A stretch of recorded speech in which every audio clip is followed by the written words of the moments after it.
America is truly the land of opportunity. If you have the will, you can have it happen. Education gives you the tools to make it happen. I was born in Virginia. My mother took me to Paris to meet my grandparents, and we got stuck over there. War is hell, and it's hell on children. It affects you not only then, but it affects you for many years after that time. I remember coming back on the boat, and we got into rough seas because it was in December, and then landing in New York. The part that was the best for me, though, was the freedom of America.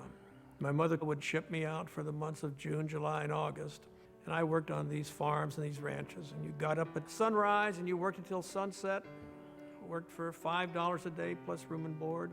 Followed the wheat harvest one time, and we made $10 a day with board and room. That was a lot of money.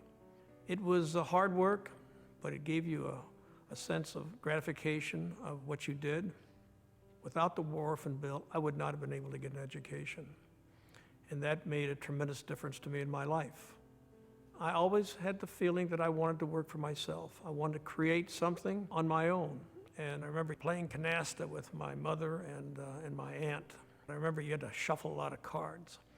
And I always found that to be irritating. So I started dreaming about making a card shuffling device. And I remember taking a couple of cigar boxes and some tin cans and maneuvering them down, trying to get the cards to separate and then get back together.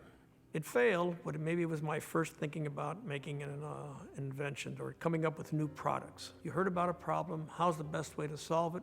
What device was available to do it? If it wasn't available, what could I manufacture? What could I design that would do that? I never thought of failure, never thought I'd go bankrupt. Did we have some hard times meeting payroll at times? Oh, for sure. I was 28 years old, saved up some money, and started designing products. And within 10 years, we had independent distribution throughout Europe and Asia. And 10 years after that, we had our own companies throughout Europe and Asia. Your skills when you are 20 change when they're 30 and 40 and 50 and 60 and even 70. You learn new skills all the time. And honing in those skills will make you a better person.